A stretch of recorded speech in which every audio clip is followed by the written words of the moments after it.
Thomas. Hello. How you doing? Good, man. How are you? Good to see you. Good to see you.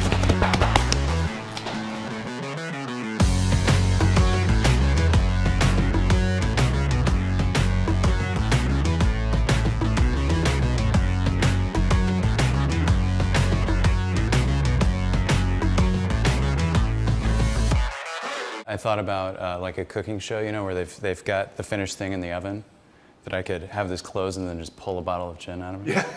Yeah. What's the steam coming from? Seattle Municipal Steam. We've just got a okay. valve here that's got some blow through.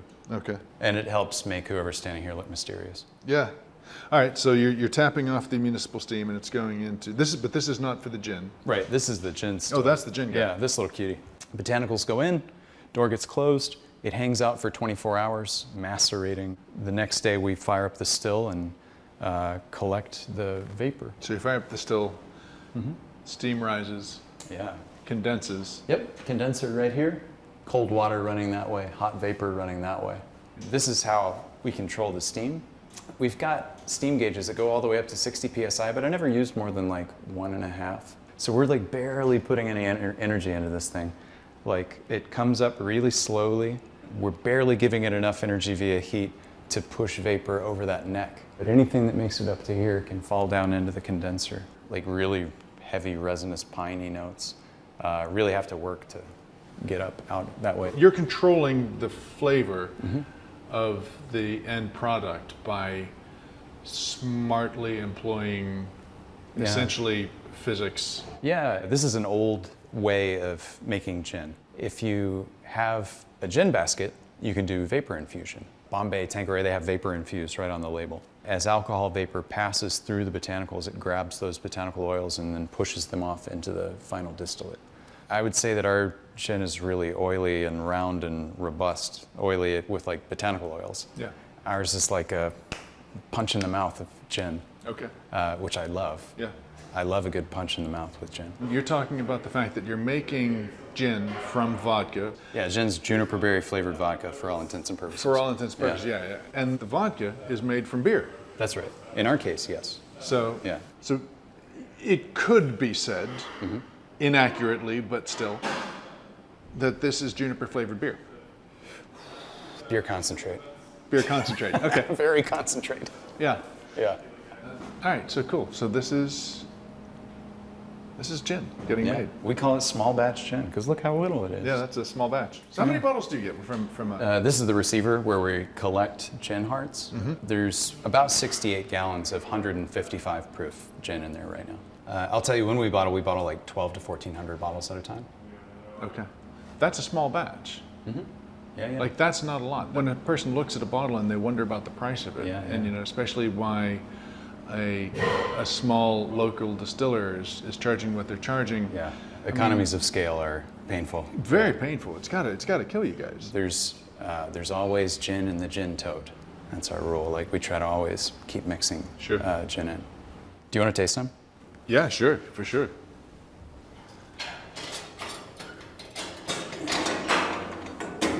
Okay. Oh, it's been pumped out. There's no gin in the gin toad? That was a wet thud.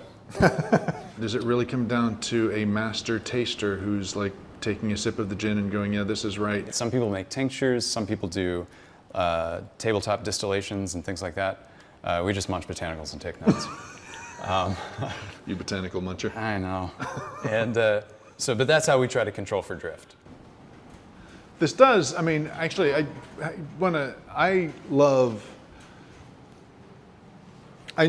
this feels like Frankenstein's lab. Yeah, yeah. Like you kind of want and the yeah. different things to be going on. What happens in here? It's called a spirit safe. This is actually a historical lock from Scotland. The only people who had a key to this were the revenuer, and it's so they could calibrate the instruments inside. They didn't want distillers making distillers' cuts on the side and duty not being paid on it, i.e. tax, Yeah. i.e. revenue. Yeah. A distiller could, by application of these knobs and this knob up here, take a reading with a hydrometer and thermometer, and then when it's time to start collecting the stuff you want to use, the hearts for a whiskey run, you just move this guy over here, And now it's traveling into a different receiver. And then when you're at the end of the run and you're cutting back into your tails, you move it back.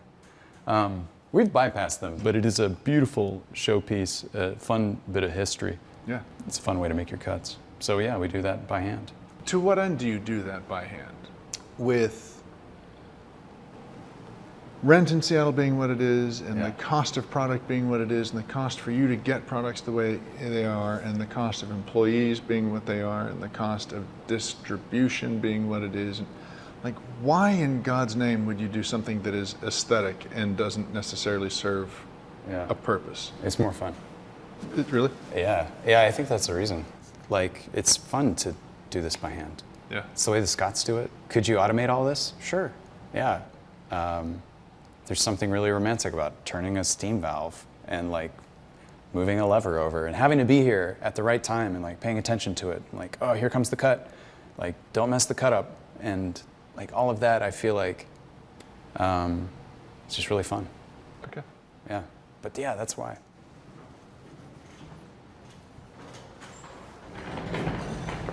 A compost that admonishes us to keep it tightly closed, but we're not going to do that for a second. Don't mind the banana peel.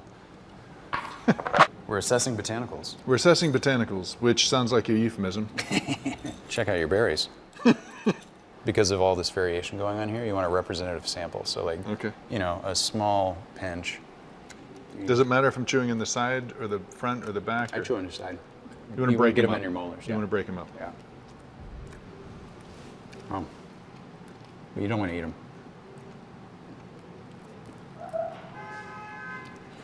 Uh-huh. Not pleasant. So to be honest, okay, so correct, it's not pleasant. But it's not as bad as I was afraid it was going to be. Yeah. These are kind of fruity, right? Yeah. You're getting like berry notes to them? Well, of course, they're juniper berries, but I mean like red berries. I feel a little bit like I've somehow accidentally got an IKEA flat pack in my mouth. Yeah.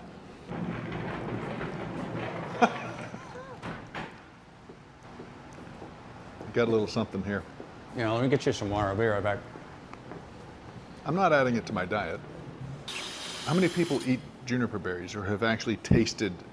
They know that gin is juniper flavored, but they only know what junipers taste like because of gin, not because they've actually chewed up a berry. Chewed up a berry. That's one of the things that's fun about gin, is like you've got this base of juniper, and juniper's got a lot to say.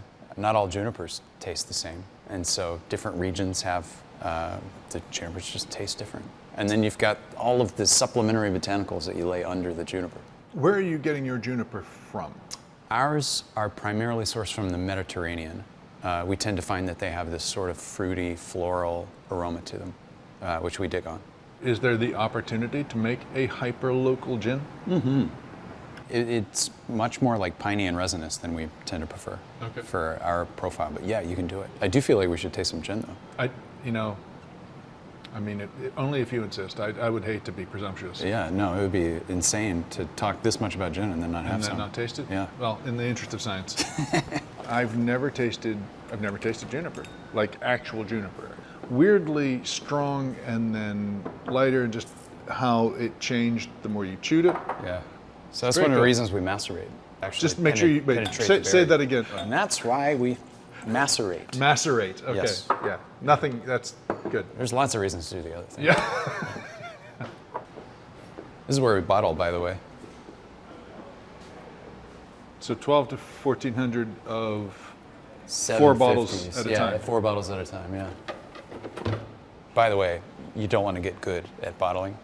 Because then you're stuck with the job? Yeah. It's not a skill you really want to hone.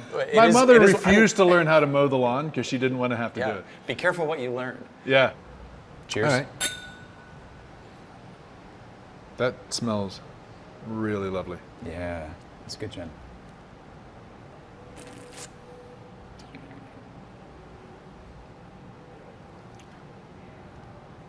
Ooh. Round. It's a loud gin. Yeah. Yeah, it really is. So what do you, when you make this gin, apart from just making good gin, do you have a place in mind for it? Like, is there something that you're thinking of where it would be a good to sit? Yeah. I like to think it's a gin lover's gin, and for me, the test it has to pass is like just a martini stirred up with a lemon twist. Okay. Like if it crushes that, then I'll love it forever. What's your ratio? For me, 4 to 1. Okay. Yeah, Yummy. that's the idea. All this stuff only matters if this is delicious. You're getting that big experience of gin without feeling like the speakers are distorted. The high end, the low end, you're getting it all, baby.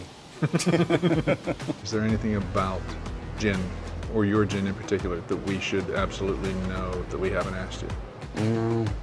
It's for sale.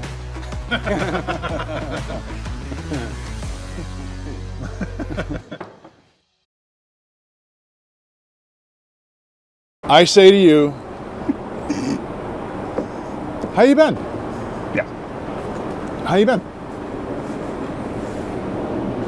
One day at a No, time. you react at this point. So we scripted this. There's a plan here. A gin and tonic in the old-fashioned way. I kind of wanted to get a flavor of what you could experience, say, in the 1700s. Or, And this is handmade, every bottle touch. It's And it's- insanely delicious. that's that's really good. That's a happy way to start your Thursday lunch.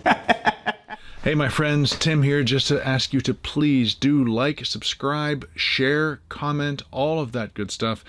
We've got big plans as far as where we want this to go, but so much of it is depending upon your engagement. So, like, subscribe, share would be dope, and please do leave a comment with places that we should go, things that we should do, people we should talk to.